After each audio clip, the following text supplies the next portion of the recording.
Bonjour à tout le monde et bienvenue à cette émission d'Après Lourdes. J'ai eu vraiment beaucoup de plaisir, de grâce reçue à Lourdes et c'est vrai que je le redis chaque fois, vivez vos pèlerinages de manière intense, mais surtout un des miracles de Lourdes, c'est d'aller en tant que personne valide et de recevoir beaucoup plus de la part des personnes qui sont dans un état de faiblesse et que l'on va pour aider, pour soutenir.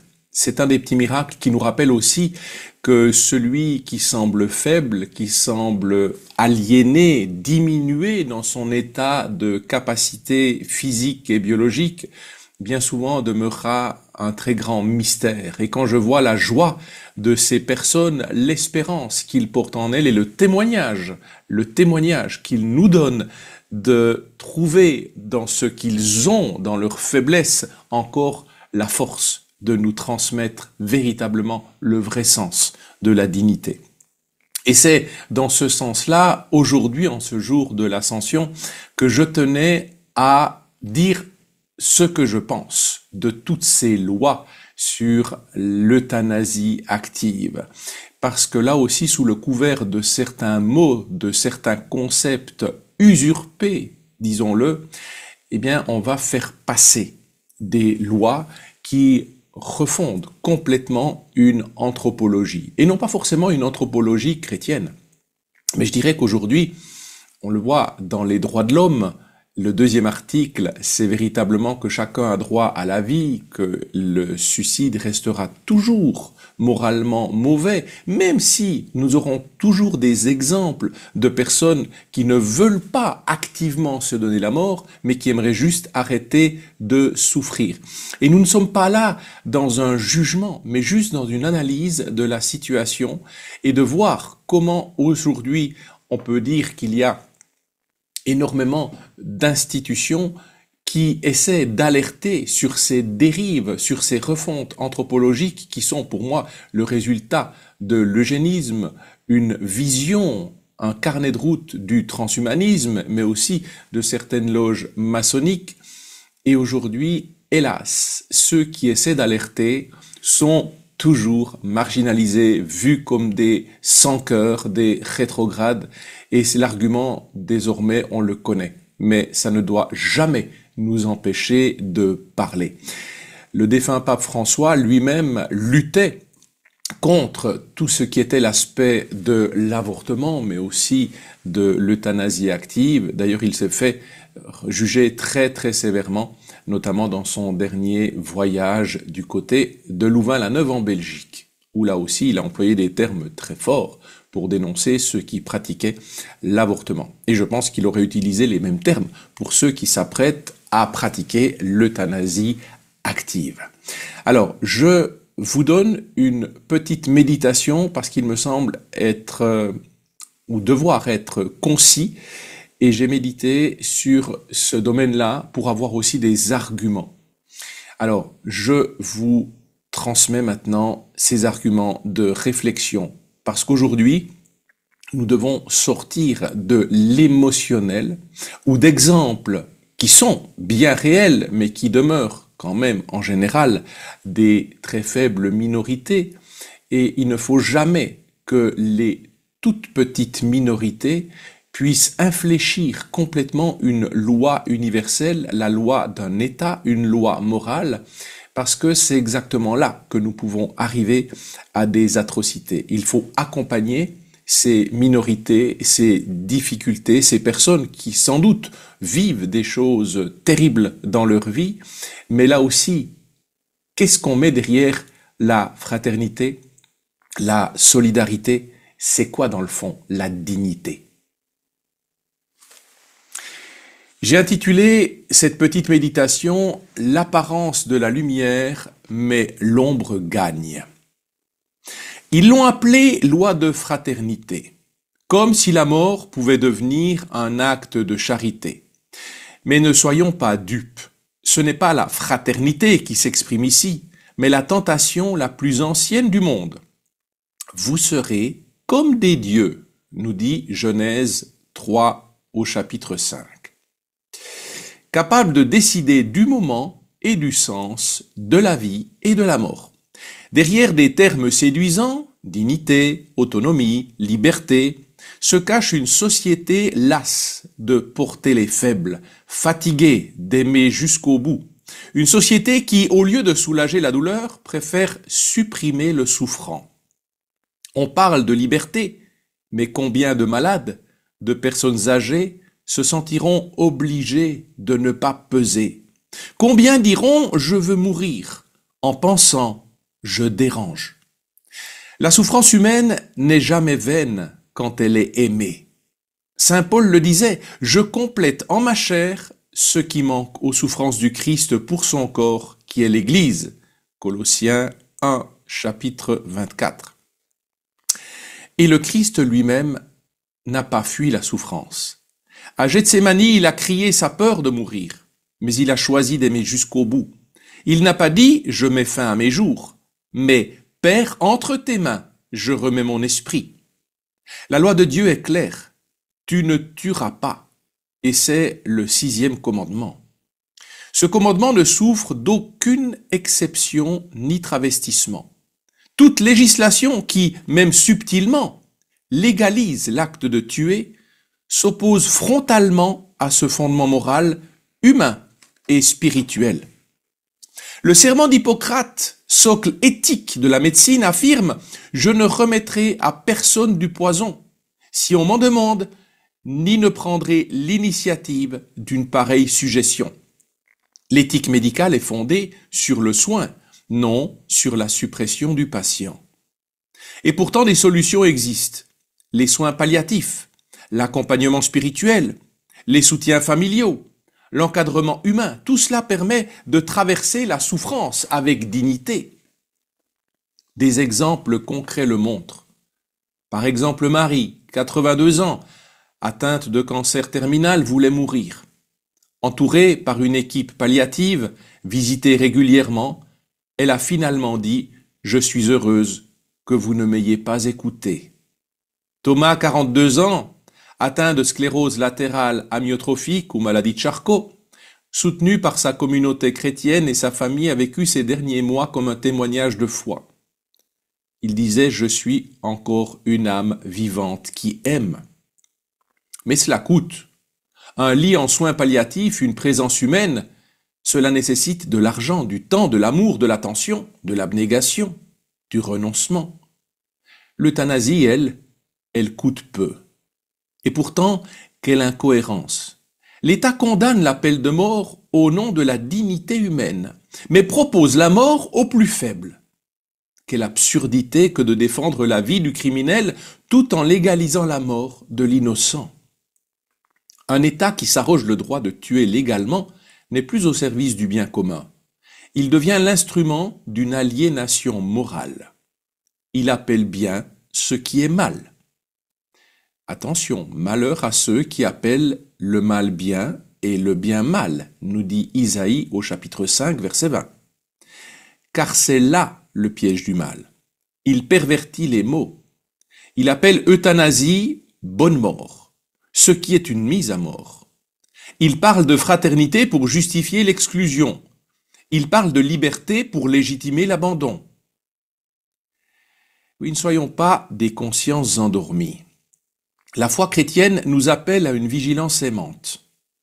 Veillez et priez pour ne pas entrer en tentation, nous dit saint Matthieu au chapitre 26, verset 41.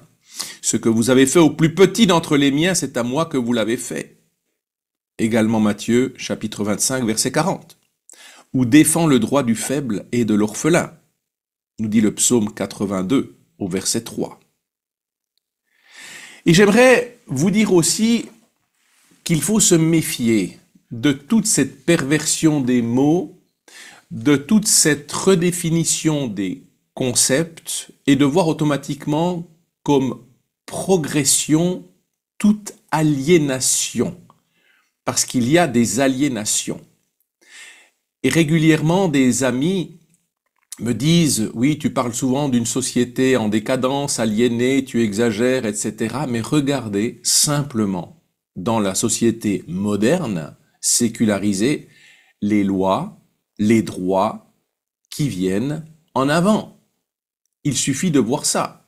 c'est toujours des droits qui poussent à l'individualité, à l'enfermement sur soi, à ne plus se sentir membre d'une communauté, d'un règne humain. Regardez rien que ça. Et j'aimerais aussi là vous donner quelques outils au niveau de la Bible pour comprendre ce que nous vivons dans l'aspect de la perversion des mots.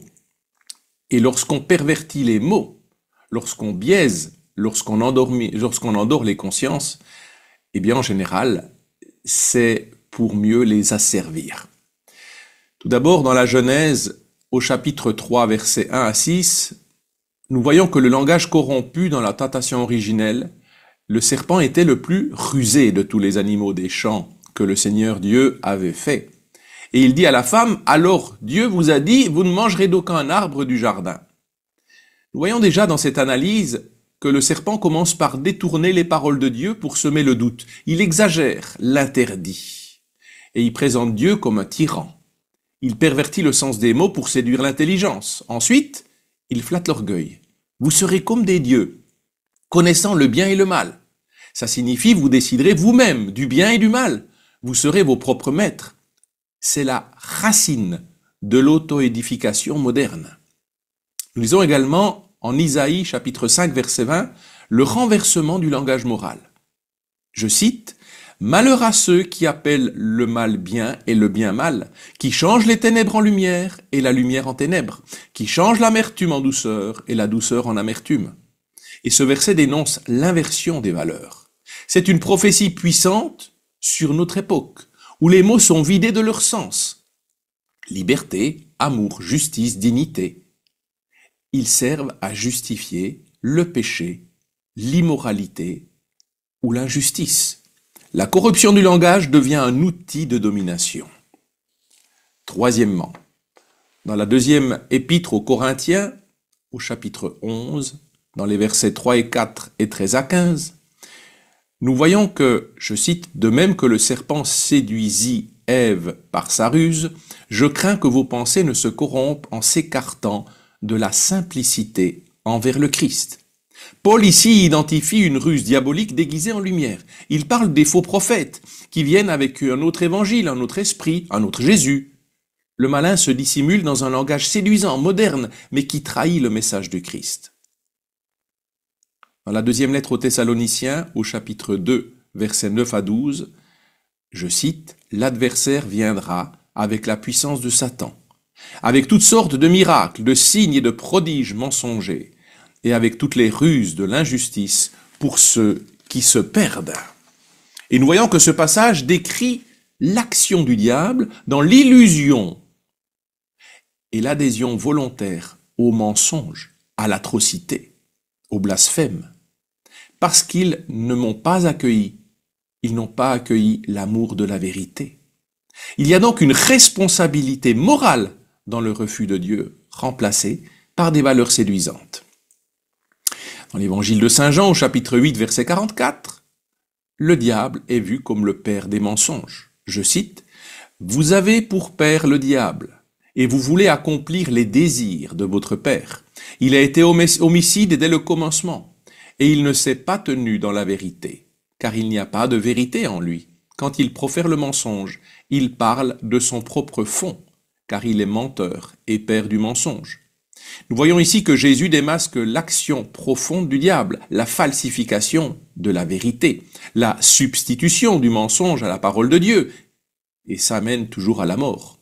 Il ne ment pas simplement, il crée un monde de mensonges où les mots sont vidés de leur sens. Dans l'Épître aux Romains, chapitre 1, versets 18 à 32, je cite, « Se prétendant sages, ils sont devenus fous.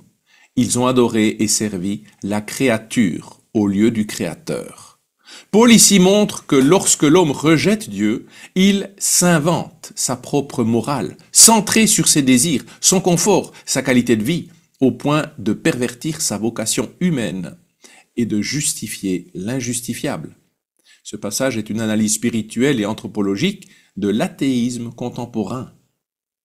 Enfin, Dans l'Apocalypse, au chapitre 13, versets 11 à 18, la bête qui séduit par le langage. Elle parlait comme un dragon, elle séduisait les habitants de la terre par les signes qui lui étaient donnés d'accomplir. Nous voyons ainsi que la deuxième bête représente la séduction spirituelle, religieuse, qui utilise des mots trompeurs pour pousser les hommes à adorer une fausse divinité, le pouvoir, la science, la technologie, l'homme lui-même. C'est l'aboutissement du processus commencé en Genèse. Dans le fond, il y a un arsenal qui est développé ici, hélas, par les forces diaboliques, et on n'y prête pas beaucoup attention. La distorsion du langage pour semer la confusion, la flatterie de l'ego, l'inversion des repères moraux, la perversion religieuse, la séduction du bien apparent. Et ce processus est progressif, il commence par un léger doute, puis un glissement sémantique, jusqu'à un renversement total du vrai et du faux, du bien et du mal. Bien entendu que beaucoup soutiendront que nous sommes des attardés en pensant cela, que nous sommes des monstres qui voulons voir souffrir les gens. J'aimerais rappeler ici la morale chrétienne, la morale catholique, qui nous dit très clairement qu'il ne faut pas vivre ou proposer un acharnement thérapeutique, et deuxièmement, qu'il faut soutenir absolument la dignité de la fin de vie par des soins palliatifs. Et c'est là où la médecine a énormément de moyens aujourd'hui, et lorsque je discute avec beaucoup de personnes qui travaillent dans les soins palliatifs, ils disent que quand des personnes arrivent avec un diagnostic ou un pronostic vital engagé à quelques semaines ou quelques mois, beaucoup arrivent dans un état dépité où ils ont bien souvent envie d'abréger leur souffrance. Mais accompagnés par des spécialistes, par des soins de confort, très souvent, et dans la majeure partie des cas, ils reviennent sur leur souhait d'abréger leur souffrance, mais simplement de profiter encore de ce qui est et de ne pas savoir ni le jour ni l'heure. C'est un débat qui est très délicat. Nous le savons, parce qu'il polarise les consciences, et je connais des personnes qui n'en connaissent pas, peut-être même des personnes très proches de nous, qui sont dans des états difficiles à voir, à soutenir. Ça nous rappelle en même temps notre fragilité humaine. Mais est-ce que la dignité, c'est de pouvoir encore courir le 100 mètres, de pouvoir faire vraiment toutes nos activités comme on les vivait jusqu'à hier, ou la dignité, c'est au contraire d'accueillir ce qui est aujourd'hui avec ce qui nous reste et de faire avec. C'est d'entourer au mieux, d'accompagner au mieux, de soulager la souffrance plutôt que de précipiter la mort. Est-ce que là, il n'y a pas un réel débat à mener au lieu d'un aboutissement radical qui implique un péché grave, un péché contre l'esprit, une rupture anthropologique, une rupture morale, où l'on oblige des personnes à participer à un homicide, à renier leur sacrement et leur serment d'Hippocrate? Est-ce que là, il n'y a pas quelque chose à véritablement débattre? Mais ce qui est terrible en même temps, et c'est là où on voit toute l'inconsidération de ces lois que l'on propose, même l'illogisme total. Vous savez que c'est interdit de pousser quelqu'un à se suicider. Bien entendu, c'est un grave délit. Et puis là, pour cette loi, au niveau de l'euthanasie active, cela deviendra un délit pour les personnes qui essaieraient de dissuader celui qui vit la souffrance extrême, de dissuader cette personne d'attenter à sa vie. Elles seront passibles d'1 an de prison et 15 000 € d'amende. Voilà. Je vous laisse cela. Je reste aujourd'hui attristé par un manque vraiment de confrontation, d'éveil, mais j'ai l'impression qu'on a tellement endormi les consciences, perverti, hélas, les consciences, qu'elles ne sont même plus capables de discerner, de distinguer le vrai du faux, de discerner le vrai concept de fraternité, d'accompagnement, de dignité. Et là aussi, dans cette perversion, dans ce manque de connaissance, dans cette aliénation morale, et je le redirai, la décadence et l'aliénation morale sont vraiment en train de s'incarner dans de pareils choix moraux et anthropologiques. Un État, de mon point de vue, n'a absolument pas la faculté, la mission d'entrer dans ces débats-là, ou en tout cas ça devrait se faire avec un référendum, avec tout un chacun, mais dans un choix éclairé. Aujourd'hui, j'ai quand même vraiment l'impression que le choix n'est plus du tout éclairé parce que les gens ne savent plus à quel saint se vouer et ils sont en permanence désinformés ou alors désabusés ou désillusionnés et c'est pour ça qu'ils se dégagent. Mais en même temps, ils se dégagent de leur engagement, mais ils devront, comme tout être humain saint de corps et d'esprit, et aussi en tant que catholiques, nous devrons à un moment donné répondre de notre passivité. Et j'ai beaucoup de personnes, et je terminerai avec ça, qui me disent c'est scandaleux de voir combien de personnes d'église, et à tous les niveaux de l'église, se taisent sur cette abomination, sur ce que la société humaine, sous le couvert de la bienveillance, de la fraternité, de la dignité, est en train de nous pondre.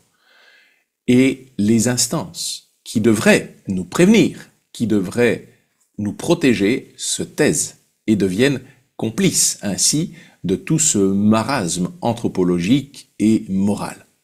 Alors, bien sûr que je pourrais dénoncer toutes ces strates, mais je crois que chacun, nous devons reprendre à notre propre compte cet engagement que ton oui soit oui, que ton non soit non. Tout le reste vient du diable. Donc, aujourd'hui, au lieu de dénoncer toutes les strates de l'Église, et bien sûr que je le déplore, et j'aurai beaucoup de strates à dénoncer, eh bien je me dis, chacun, prenons la liberté de parole qui nous est donnée dans tous les différents lieux pour faire entendre notre voix. Et puis ma foi, si ça devient répréhensible, que la liberté d'expression et simplement la confrontation des idées et des préceptes moraux nous mettent en prison, eh bien nous serons ni les premiers ni les derniers. Mais celui qui veut sauver sa vie ici-bas, la perdra devant Dieu. Donc nous sommes confrontés aujourd'hui à ce choix et nous devons continuer de prévenir, d'éveiller les consciences. Que celui qui a des oreilles entende.